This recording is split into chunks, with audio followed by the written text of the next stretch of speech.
Here's my surprise for you. You're fired. Effective immediately.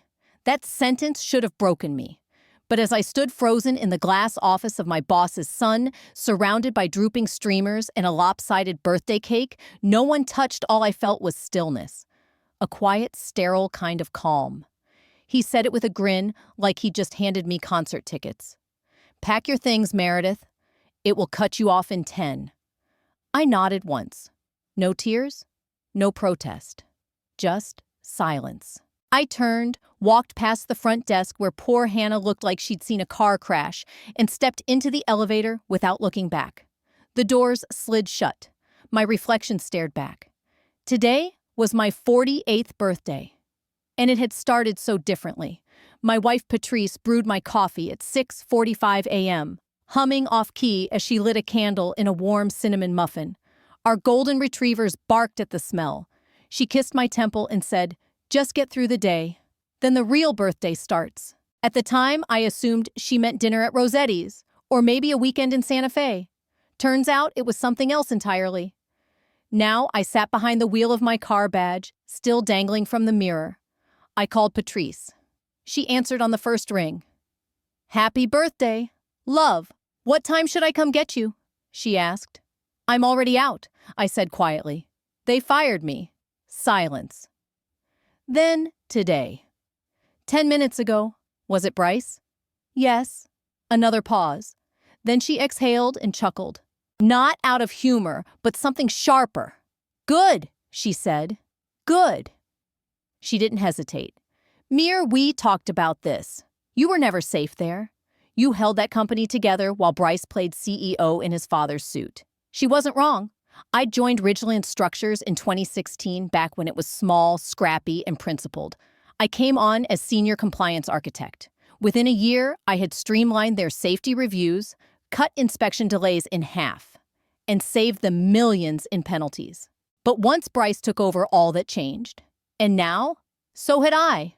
We seized compliance across every department and saved Ridgeland Structures hundreds of thousands in failed inspections. When Charles Redmond, the founder and original CEO, was in charge, I was respected, promoted, heard. But after his stroke last November, his son Bryce slid into power like he'd been waiting for the throne. The kid with a trust fund and a business degree suddenly had real control. Within 6 months, Bryce had dismantled the legal review team, outsourced operations to a PR firm, and turned my compliance division into his personal excuse factory. He stopped inviting me to meetings, claimed my reports were too detailed for leadership. Then, on my birthday, he handed me the final gift termination. When I got home, Patrice had already changed out of her office clothes.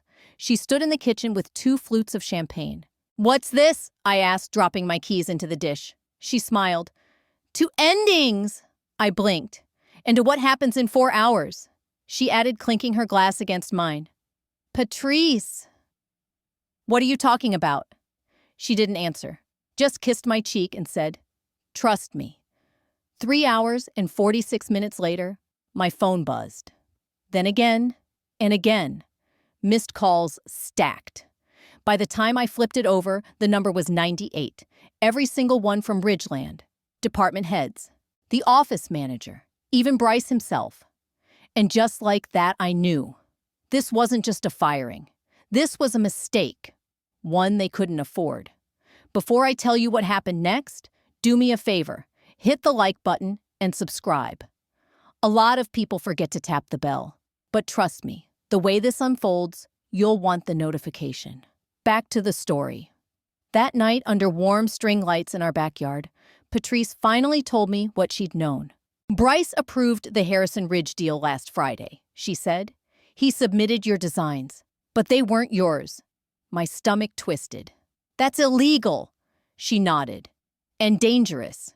Harrison Ridge was a $22 million housing development. One misstep, one ignored safety code, and he forged your sign-off mirror. And just like that, I realized he hadn't just fired me. He'd erased the only person who could defend what was coming. But more than anything, I felt used.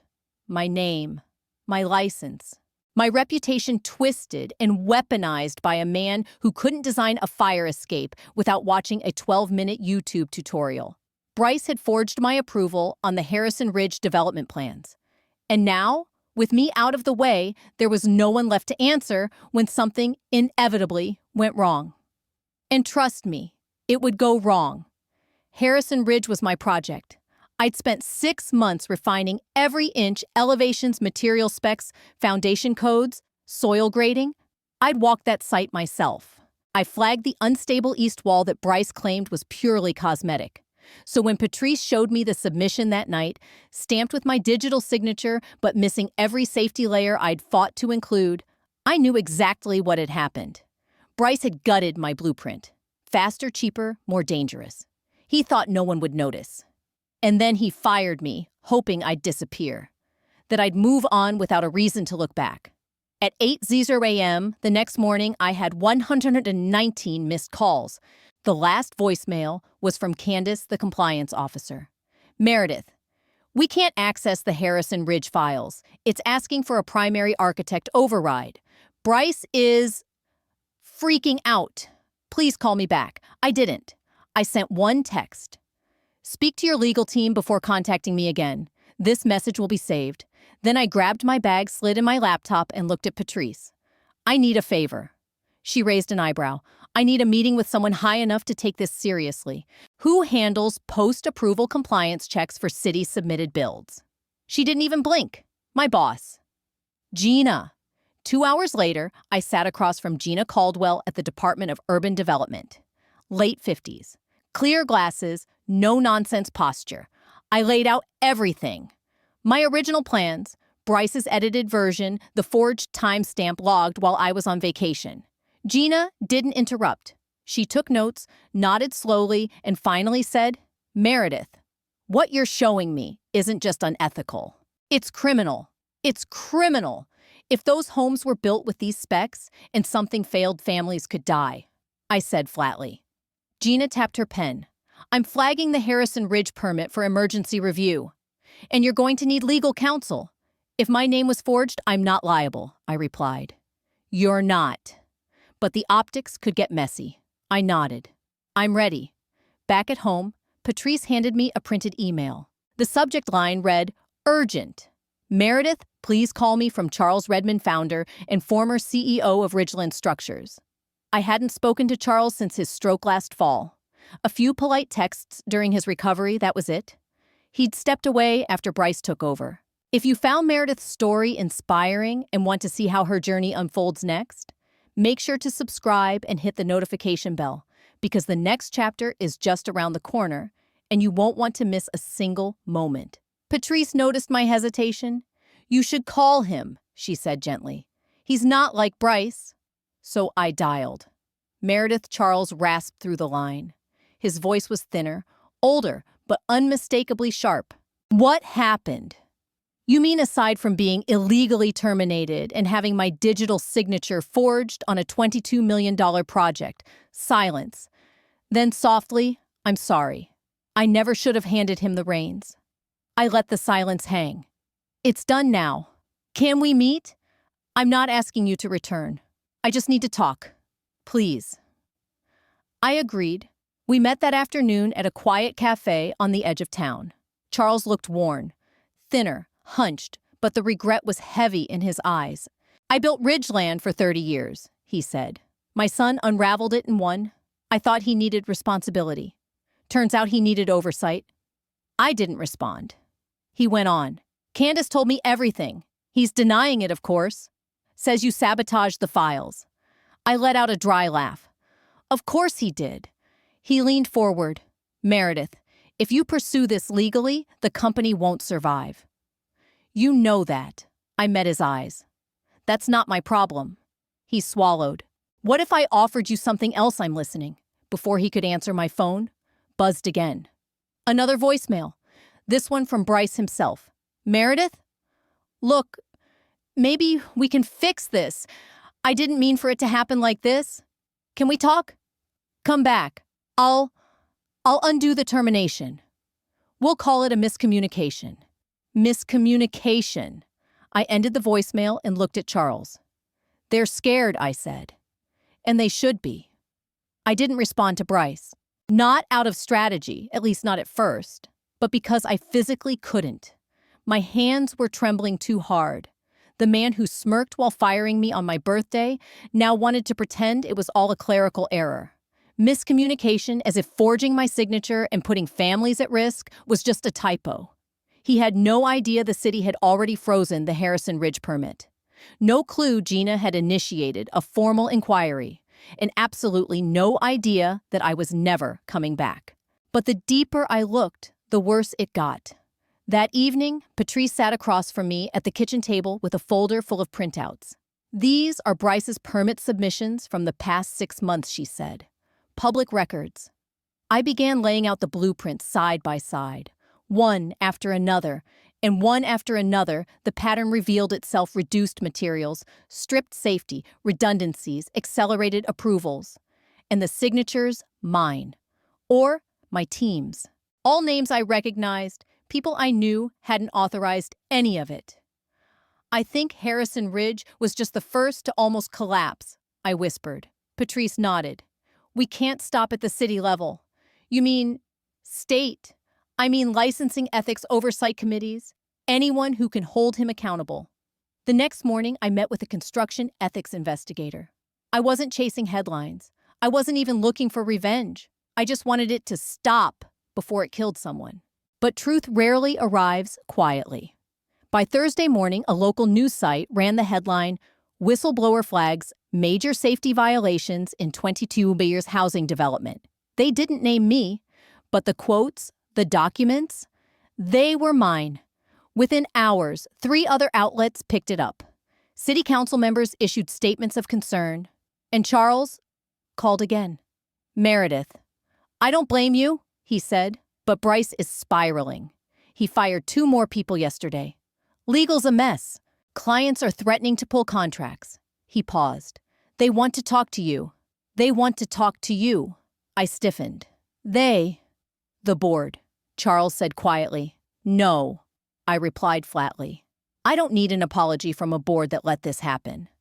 They stood by while Bryce dismantled everything. Charles sighed. "Then, what do you want?" I didn't answer. Truthfully, I didn't know yet. That night, Patrice and I finally addressed the thing we'd both been avoiding. "What if this gets bigger than we expected?" she asked. "What if people come after you? Legally, professionally, personally?" Bryce isn't the type to go quietly.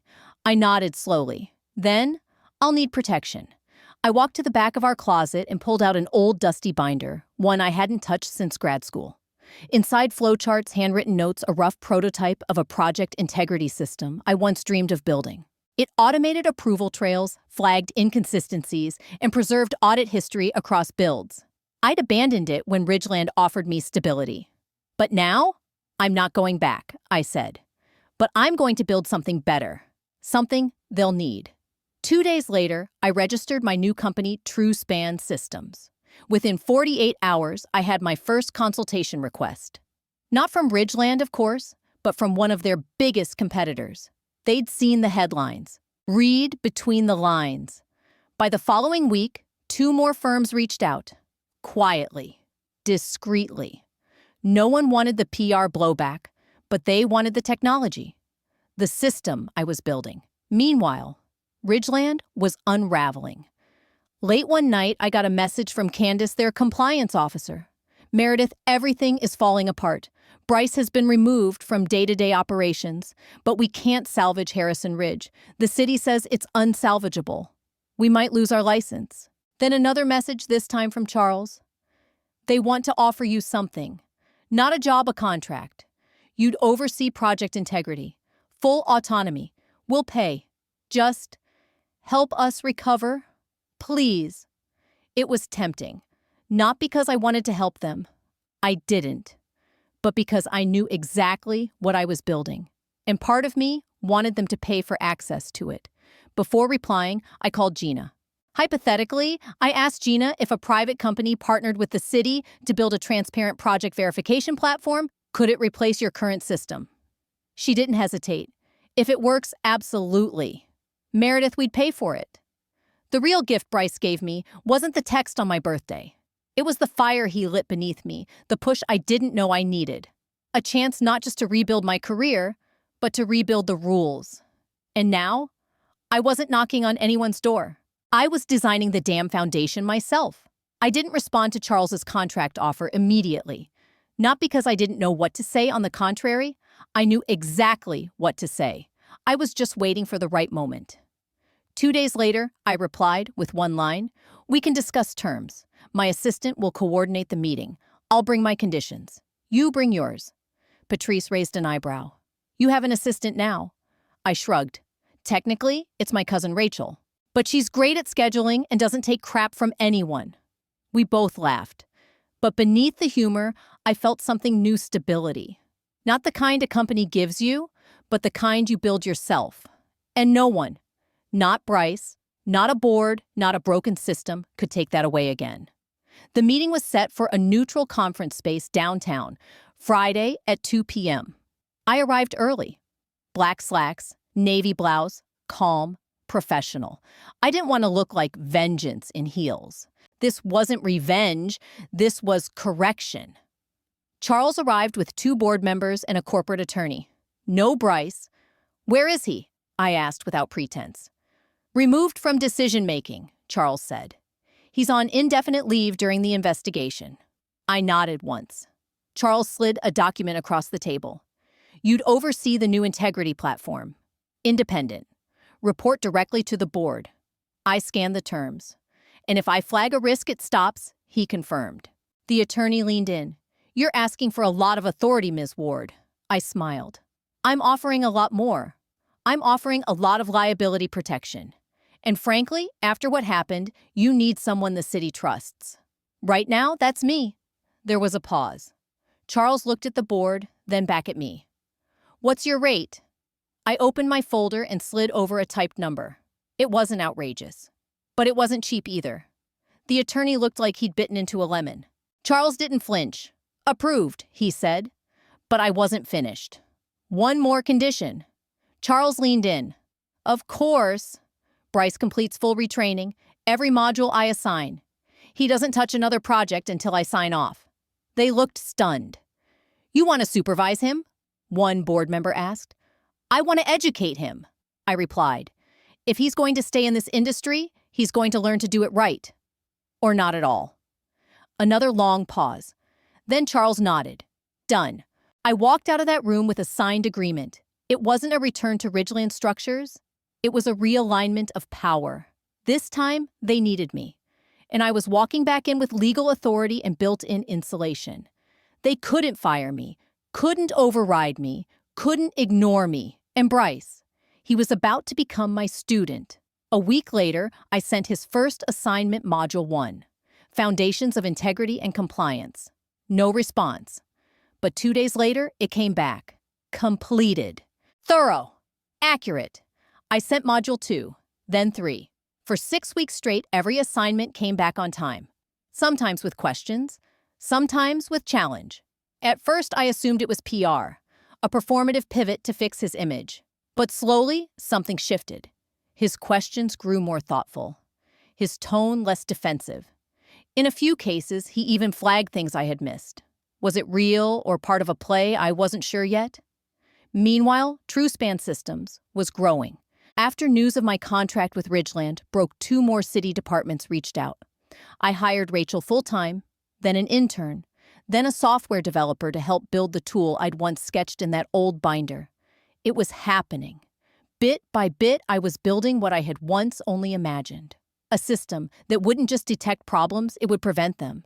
A system that didn't rely on someone like me constantly catching errors. It made ethical choices the default, not the exception. One afternoon, Charles called. "Meredith, we have a request.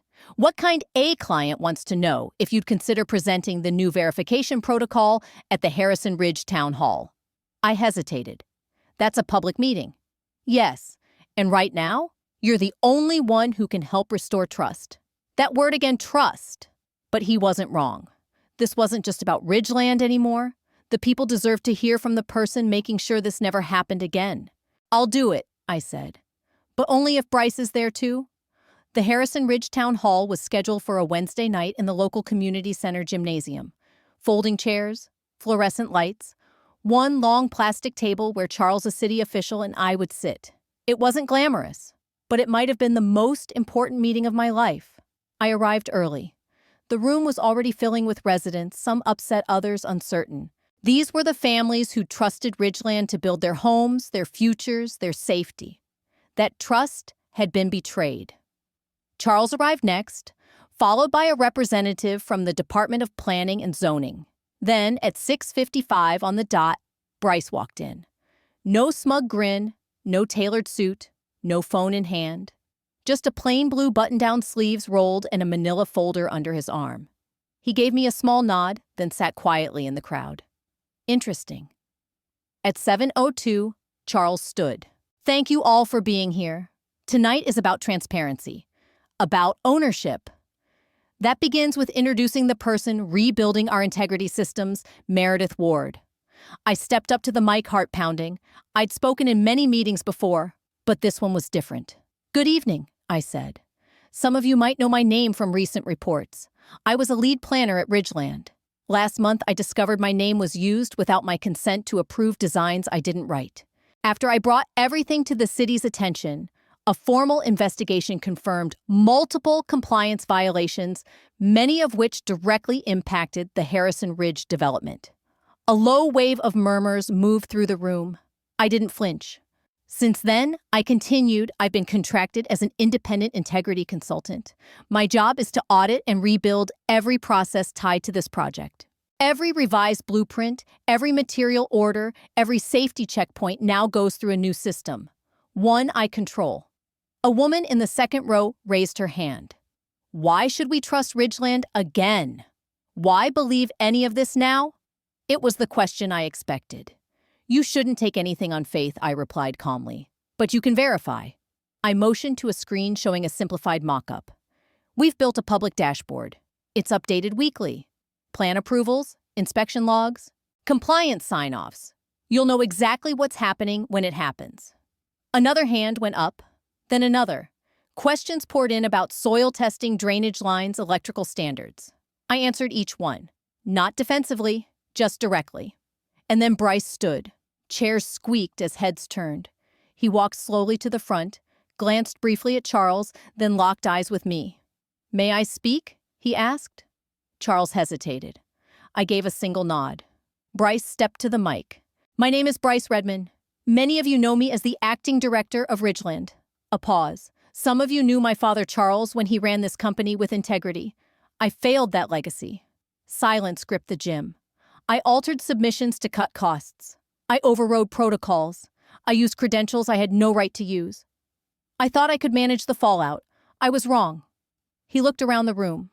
I was removed from operations, but for the past 6 weeks, I've been retraining under Ms. Ward. Not because I had to, but because I needed to understand the damage I caused. He took a breath. I can't undo what I did, but I'm committed to doing better. Then he stepped down. No applause, no shouting, just silence. Heavy. Real. Afterward, a few residents approached me. One elderly man said, "If you're the one fixing this, I'll sleep better tonight." That meant more than any job title I'd ever held. As I packed up, Bryce approached. I meant what I said. He offered a hand. I studied him. Good. This isn't over, he said quietly. Integrity isn't a one-time thing.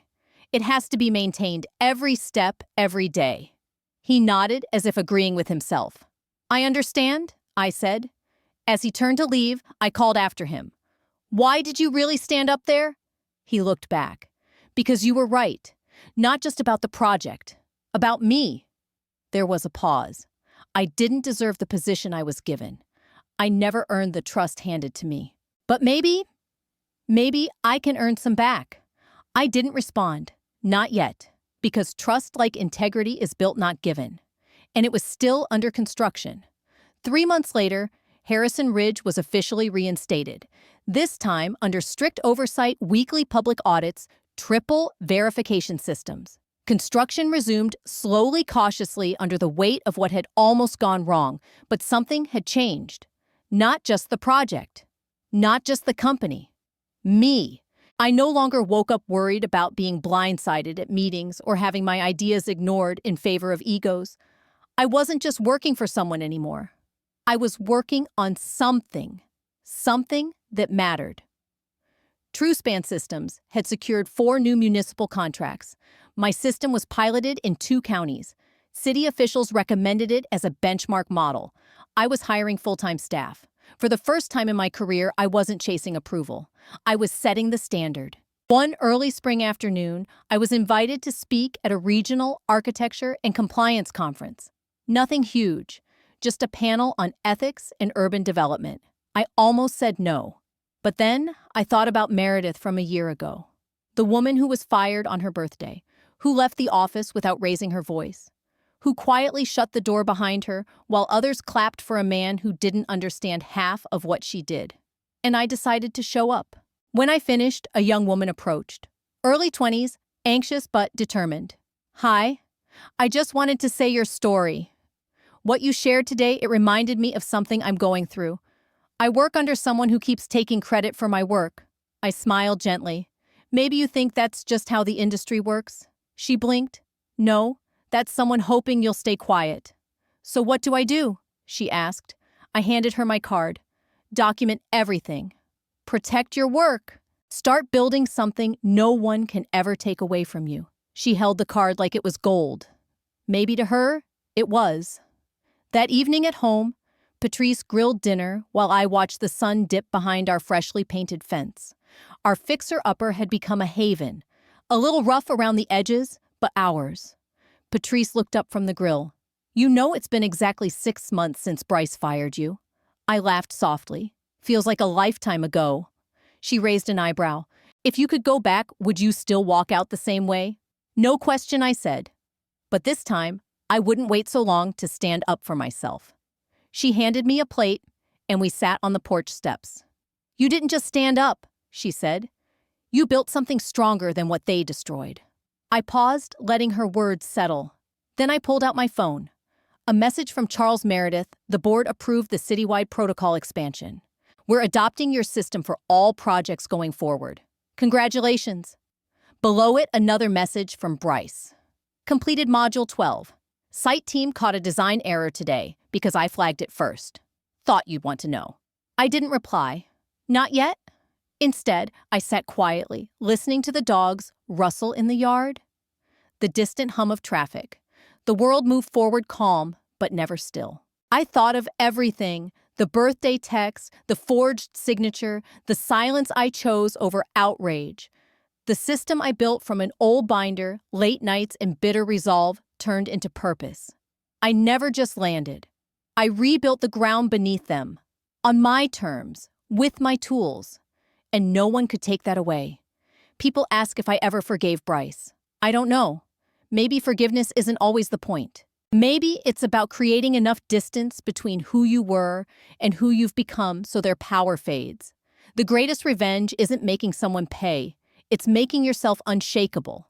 It's using what was meant to destroy you as the foundation for something stronger, ethical, respected, and wholly your own. Here's to being fired on your birthday, and to becoming the person they have to call back, only to realize you no longer need to answer. Hey, everyone. Thanks for sticking with me through this story. If there's one thing I want you to take away, it's this. No matter how unfair life feels, no matter how many times you get knocked down or overlooked, you have the power to build something stronger from the ashes. I faced betrayal, erasure, and outright sabotage, yet here I am not just surviving, but leading a movement for integrity and change. Your story might be different, but the lesson is the same. Don't let anyone's mistakes define your worth or your future. I want to hear from you. Have you ever been in a situation where your work or your value was stolen or ignored? How did you respond? Drop a comment below and share your experience. Your strength could inspire someone else who feels alone right now. And if you think Meredith's journey resonates with you, show your support by liking this video and subscribing to the channel. We're building a community of people who don't back down, who stand tall, even when the world tries to erase them. My advice: document everything. Protect your work and your voice. Knowledge is your greatest weapon in the workplace and in life. If you're feeling stuck or silenced, start planning your next step.